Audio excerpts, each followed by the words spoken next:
on the tip of like Kony's spiritual like beliefs and like his interaction with spirit beings. They're actually, I found a document that the New York Times got a hold of. It looks like, it's like really beaten up. It has like coffee stains all over it. Like this is also stains, from this also has like a sus source. But I apparently Lieutenant Colonel Richard W. Scow, an American defense attaché. Yes, he did. I guess based on a series of intensive this. Interviews conducted in late 2005. But I think that it probably is reliable up to a point because there's like a strategic investment in this being reliable, unless it's like disinfo. But I don't know. He did a lot of interviews for it, and there's definitely let's read some of it. Yeah, because a lot of this is good. They talk about all of it really is interesting. He talks about the yard, which is the extremely important religious location, a sacred place referred to as a tent of the Lord presence, and God takes immediate action there. It is the place where God emphasizes his power. It is demarcated usually by ash on the ground or by rocks, and sometimes more permanent yards are made by cutting branches from trees, planting them, and then the branches grow into trees, forming a boundary. A map of Uganda is always drawn on the ground of the yard and can vary in size. Some specific places and features of the Nile River, lakes, barracks of strategic importance are depicted on the map. So this is very interesting. Kony directed that a half moon always be drawn on the map, but he did not specify why this was to be done. A big cross made of wood is planted in the middle of the map to symbolize the suffering of Uganda. Before entering the yard, everyone bathes. No blood was allowed whatsoever in the yard, to include menstruating women and wounded fighters. No sex was allowed for personnel on duty in the yard, and they could not quarrel with anyone in order to keep their hearts clean. Only controllers and technicians on duty were allowed in the yard, in addition to personnel attending some rite. If a controller violated any of the rules, he would die in battle that very day in a manner reflecting the type of violation committed. If you aided of turn, you would be shot in the mouth or abdomen. If you had sex on duty, you would be shot in the penis, and the woman involved would be hit in her sex organ. And just to clarify the term controllers, that's technicians. Yeah. What an interesting terminology to use. They were all people who were taught by Kony personally, and their main controllers use water and shea oil and went forward to support battles. Technicians could perform controller duties, but also worked with a charcoal stove and other yard duties. So they're kind of religious officials. But this is kind of the stuff that the yard has done in the past between 1987 and 1996, functions of the yard. Technicians would anoint people using shea butter oil or sheer butter oil. Charcoal stoves were lit in the yard during battle. A technician would pour sheer oil and herbs on the stoves. During combat, he would pray and sprinkle water mixed with sheer butter on the stove. Models of different weapon systems made of wire were put on the stove with caps and the muzzles of the guns made of iron. Each technician would divine from looking into the fire when LRA personnel were being hurt and by which type of gun. He would know which weapon system was the cause because the cap on the model gun would explode. So, yeah, very interesting. Newly abducted people were taken to the yard. The controllers would pray for them, sprinkle water on them, mix with sheer butter oil, and also camouflage them with signs of the cross all over the body, using a white powder crushed from quote-unquote rotten rocks and mixed with sheer oil. The new recruits could not wash for 3 days, after which the Spirit of the Lord descended upon them. This would protect them from in battle. If a person was HIV positive, the crosses would fall off of his or her body in a day or less. HIV-infected persons had to go to the river and wash themselves in a stream or river 3 times. Kony personally prayed for the person and sometimes poured water over them. When the person left the water, they were instructed not to look back, and they left the area cured of HIV. So that, I guess, was a big inducement. Yeah. Yeah, they showed that in the documentary where when they kidnap the children, they use the shea butter thing to put crosses all over their body, and then it's washed. It's like a ritual process where then they're able to receive the protection of Kony and the spirits after that. It says here, when people were possessed by the devil, they were taken to the yard to be exorcised. Yeah, exactly. And all kinds of medicine kind of things. They don't see themselves as being satanic. I think obviously it's a distinction between the epistemological Satanism, ontological Satanism, where this is what they have done is extremely evil and satanic in that sense, but they don't self-define as being satanic. They see themselves as fighting for God, the 10 Commandments, right? But what's really interesting is the spirits that Kony consorts with, which all have very interestingly, apparently, like this movement of spirit mediumship that Kony is involved in, which started with Alice. What was the last name? Yeah, female seer, basically. Yes. Let me see. It was the Holy Spirit movement, right? Yes. Yeah, the Holy Spirit movement by Alice Alma. Yeah, so she took a different name, right? Like with an L. Anyway, Alice Laquena. Yeah, right. Because I Yeah. guess that was her spiritual teacher or someone, who she wanted to associate herself with. And that was the person who kind of inspired Joseph Kony to kind of do his thing, though she always kind of distanced herself. I think he claimed they were cousins, but she was like, no, and like, I don't like Kony. And typical initiatory move to like claim descent from someone like who might even disavow you. But anyway, an interesting feature of this movement is that a lot of the spirits have like English names or anglicized names in some way. Like the number one spirit is Ariska Debor, chairman of spirits, Ugandan. They all have ethnicities too. Controlled all spiritual movement. Stated, Uganda must be ruled by the 10 Commandments. God has sent these spirits to come and rescue the Acholi people or finish them if they do not accept or believe in the spirits and God. Stated the LRA must treat or use a living thing like a living thing, parentheses, treat it fairly. Ordered the LRA not to torture anyone, including prisoners of war, but killing them is perfectly fine. If you tortured anyone, you would be punished for it before the Lord. Then Silly Salindi, also known as Malaya McKay, or Malia maybe? Malia McKay. Yeah, Sudanese, female. Chief Operational Commander. Key statement. McKay means military duty. The LRA's duty is to carry out military duties. Salindi stated the spirits would work with foolish, silly people, meaning people are too stupid and silly to know what the spirits mean, but the spirits will work with them anyway. Malia dictated many rules for the LRA to obey. Do not smoke. No sex except when allowed. Don't drink. When crossing the rivers, make the sign of the cross with water on your head and pray, Water, you are superior to me. Have mercy on me.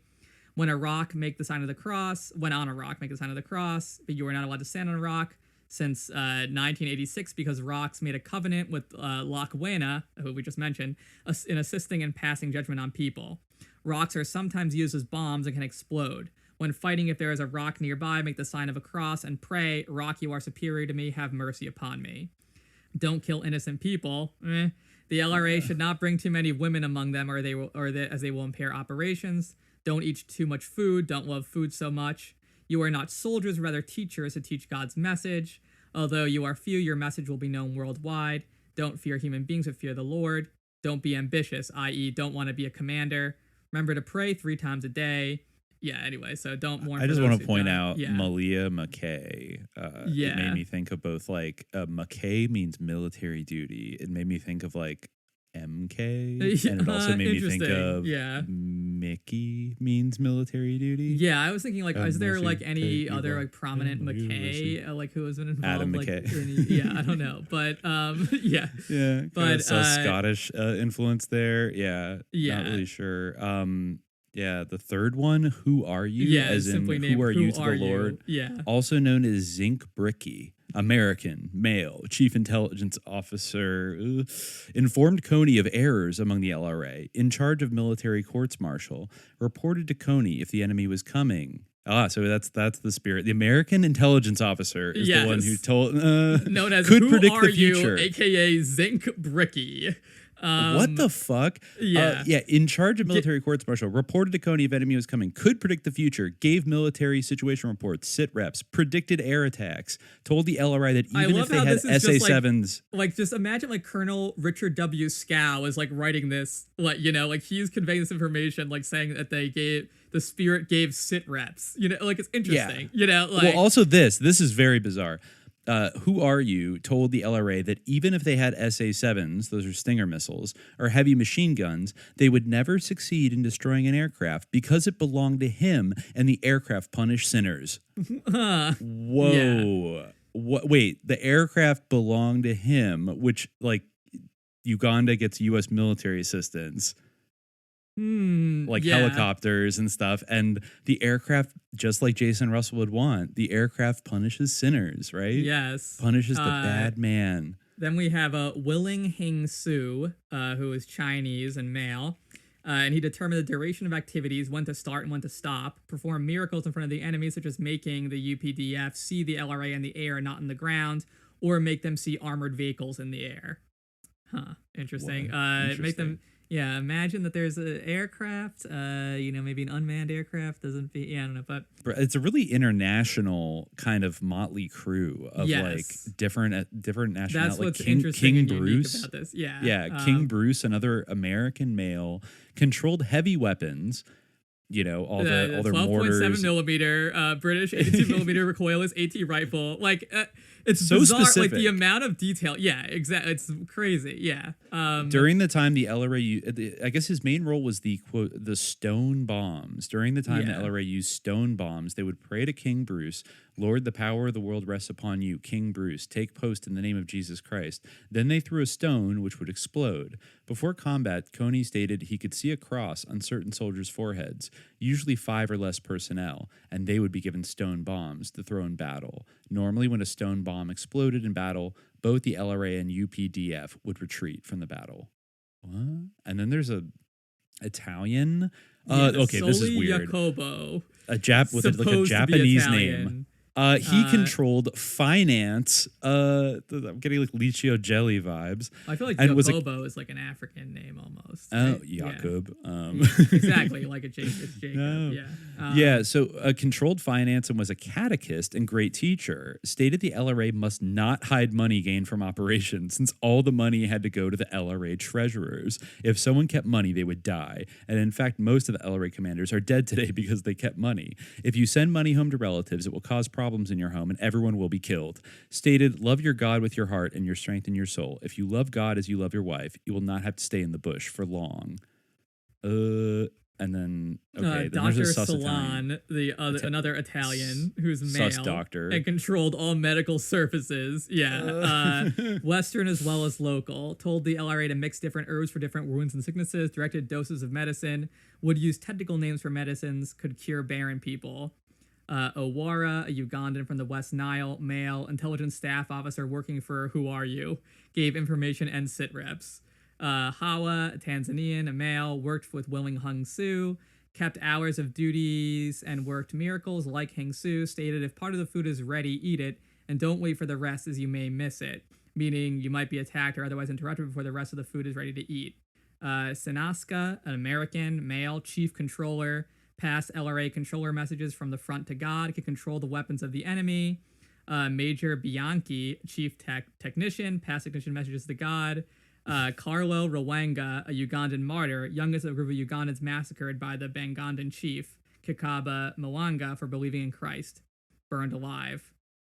And there's another chief controller. And he says, note, initially the contributors of this work stated there were 13 spirits, but were unable to remember the 13th, and revised the number to only 12. I assume that he meant the 13th spirit has been confirmed and added as Ali Salongo, but he just Salongo, maybe to represent like the Lebanese expat connection. I don't know. I feel like if Willing Hing Soo, who's said to be Chinese, if he's actually Taiwanese, then this is basically like a roster of the World Anti-Communist League. Basically, all these spirits. You know what I mean? Because it would be strange if like an actual mainland Chinese operative, was like working with all these like right-wing people.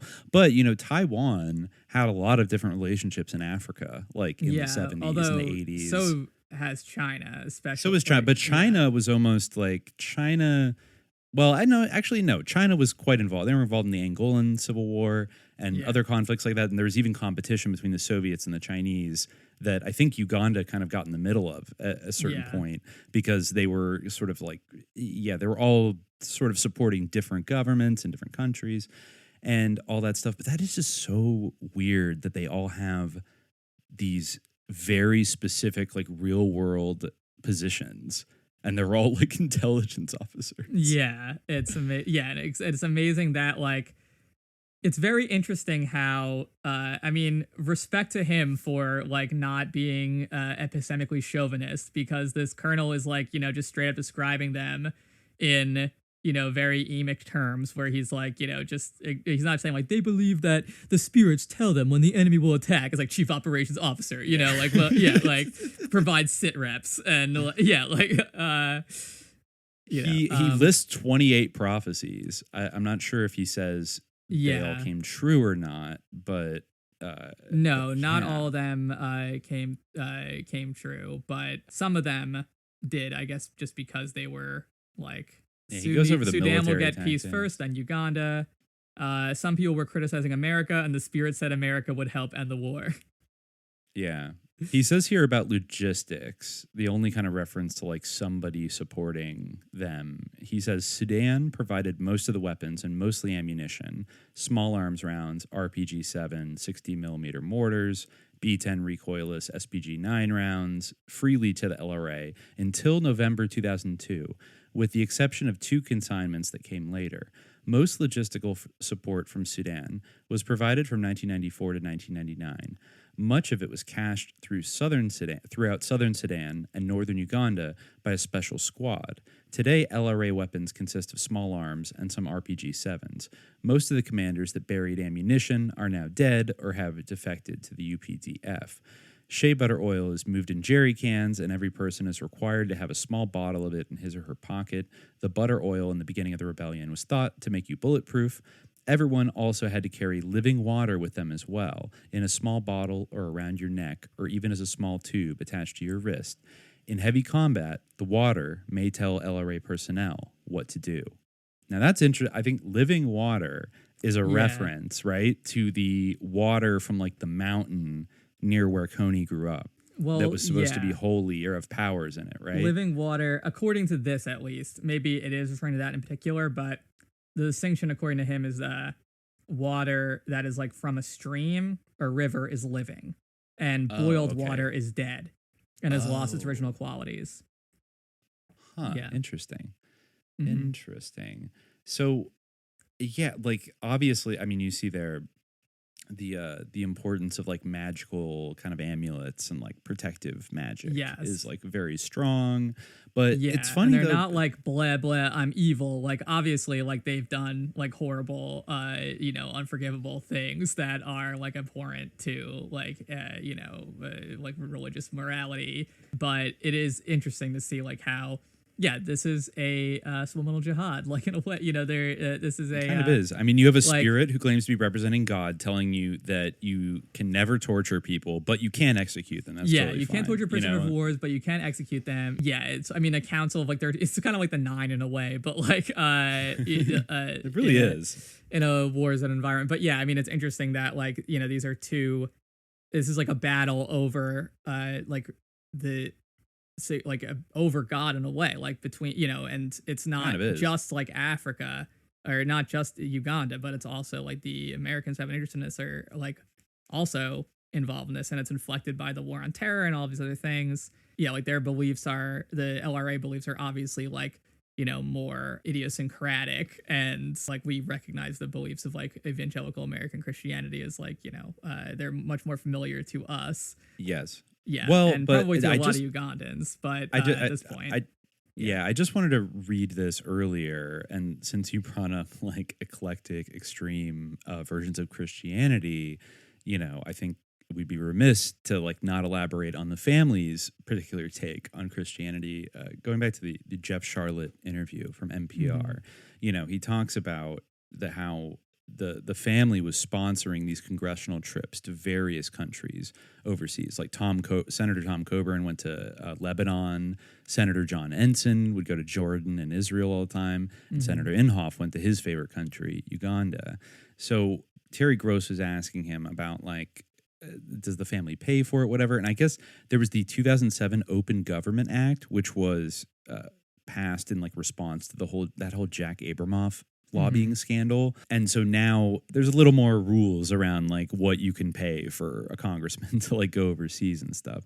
So he says it's different than, a corporate sponsored congressional trip or something, because a corporation or most private groups, whether they be left or right, they don't deny that they exist.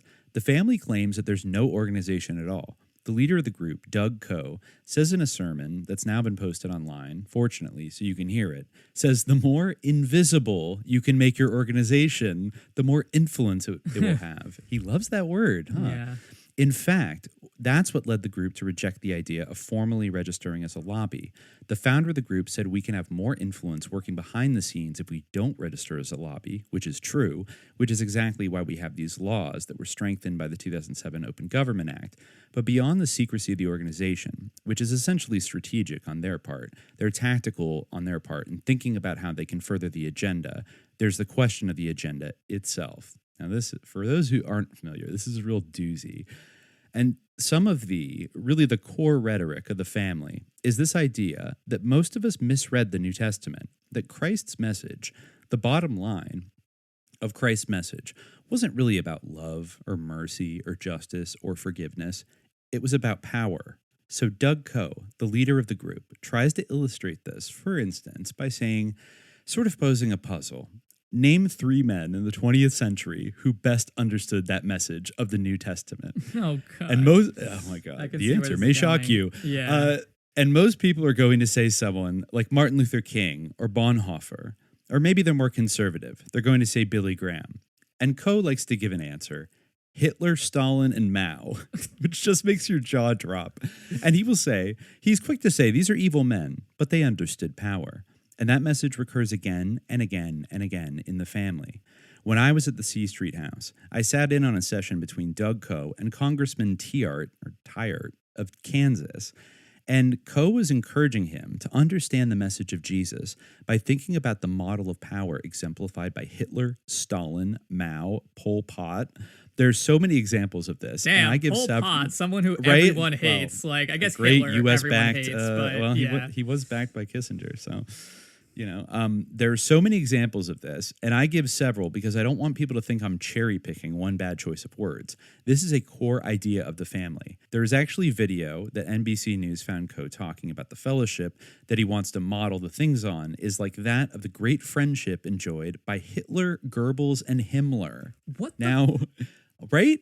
Now, he is not a neo-Nazi. This reminds me of like Nick Fuentes or something. Like, what the hell? Like everyone remembers the great friendship between Hitler, Goebbels, and Himmler. Yeah, exactly. Yeah, friendship goals of Hitler. Yeah, okay. Friendship ended with Christ. Hitler, Goebbels, and Himmler are my best friends now.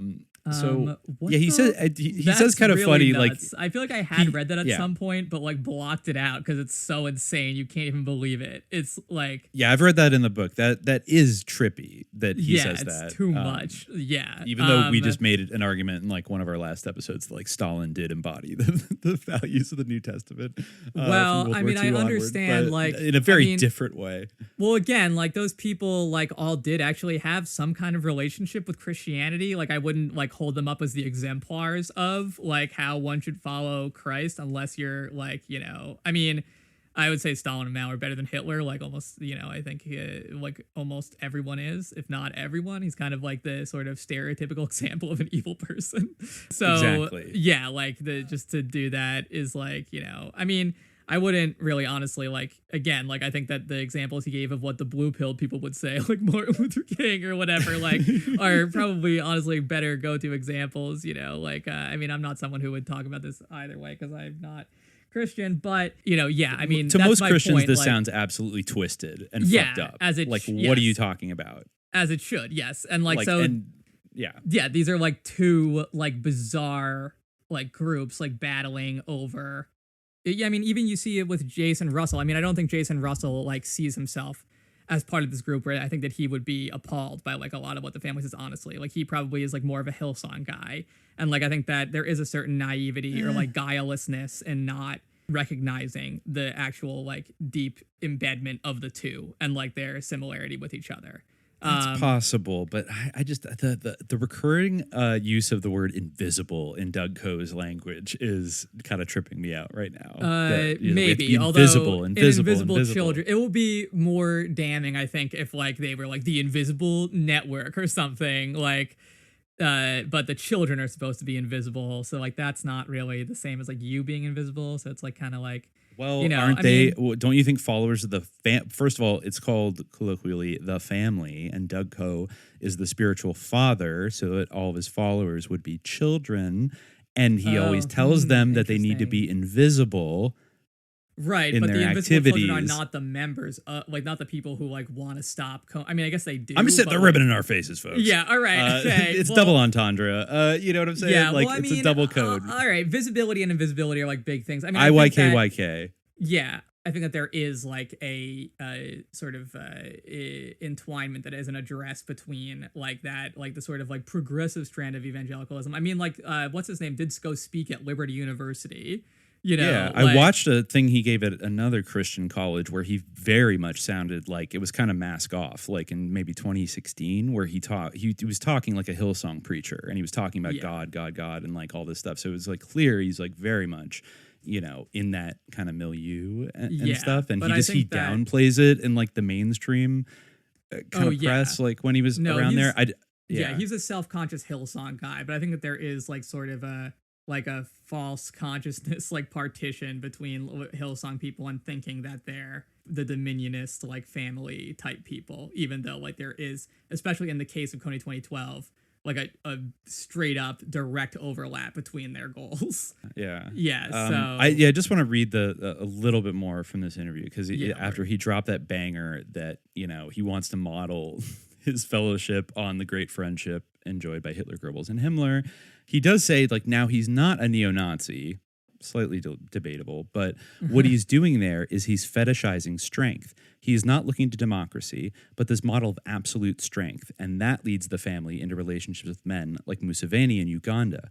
Before him, their key man in Africa was a guy named Siad Barre of Somalia, for whom Chuck Grassley became a kind of de facto lobbyist as the U.S. pumped up his military, which he then used to absolutely destroy his country to such an effect that Somalia has never recovered, and today is a haven for al-Qaeda, for terrorism, for piracy. It's a lawless nation. The family says that's part of God's plan. Yikes. Yeah, wow. So wasn't Siad Barre kind of a Marxist, but then did he get seduced in the late 80s as well to throw in his lot with the Americans and the family, and then that led to the collapse of Somalia, which is God's plan? They're psyched about it. They love it. I don't know, but he mentions, because there were sex scandals kind of swirling around them. I forget exactly who was a member who got popped for sex scandals, but he says that this hard Christian right magazine, World Magazine, looked into some of the rumors about the family. He says they did one of the best investigative reports. They confirmed the overseas travel. They confirmed the strange theology of seeking out dictators. They went further than I had in looking at some of the financial connections that don't seem to quite add up, the policy of secrecy, and so on. And this is coming from a Christian right source. And I think what that does is it moves the whole conversation out of the old left-right debate and moves it to where it should be, into the public square, where we're talking about transparency, we're talking about accountability, we're talking about politicians taking responsibility for the ideas that shape them, and so on. So there's a lot of susness kind of going on there. And Uganda is kind of ground zero for them. It is their exemplary super Christian nation. And as Charlotte mentioned earlier, a lot of people do kind of remember the controversy over the anti-gay bills in the early 2010s, which is funny because that was going on at almost the exact same time that Kony 2012 came out, and it was totally ignoring any criticisms you could make of the Ugandan government and their kind of anti-gay stuff, which might track with them because the family was heavily influencing the government. That's where, God, talk about old internet memes. You mentioned it, the Eat to Poo Poo video that went viral. That was from Uganda, where a pastor was saying homosexuals, they eat the poo poo and blah blah blah. And I guess Museveni was saying stuff like Europeans are coming to Uganda and making Ugandans gay. Yes. Just an interesting take. I mean, he was the original Orban, notion. I think it's a more popular notion than you think. I think even pre-Orban. So that got liberals to kind of tisk Uganda more than any other atrocity or abuse they would have committed. That's the one thing that people bring up the most about this, even though it was really geopolitically fucked up and like getting into bed with like, you know, an awful abusive regime, but whatever.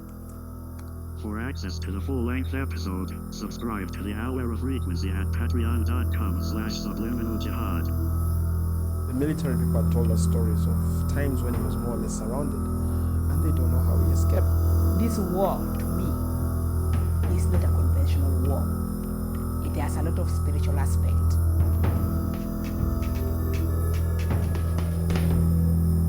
It became evident that there was a very strong witchcraft involved. The spiritual foundation of this war was very clearly demonic. This is not an ordinary war. It is the devil. It is Satan out to finish the Acholis. The extent of the destruction done by the rebels cannot be man-made. There is something evil in it. Many former rebels confirmed the LRA's reliance on witchcraft. One of them, Air Force Brigadier Kenneth Banya, reports that spirit voices routinely informed Kony of government raids. Then he would predict when the enemy is coming, and he would tell you the number of the enemies. And exactly the way he would tell us that the soldiers are coming is the way they would come. So we knew everything. Kony's prophetic powers greatly enhanced his mystique. Why should he know all these things? Where is that power which he is using? Where is it from?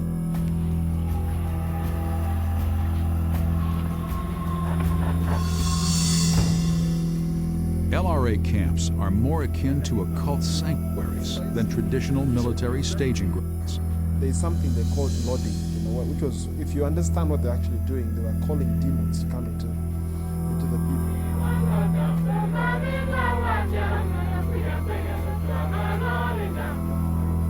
Kony himself reports to a council of 8 spirits and employs everything from reptiles to sacred water to summon their power.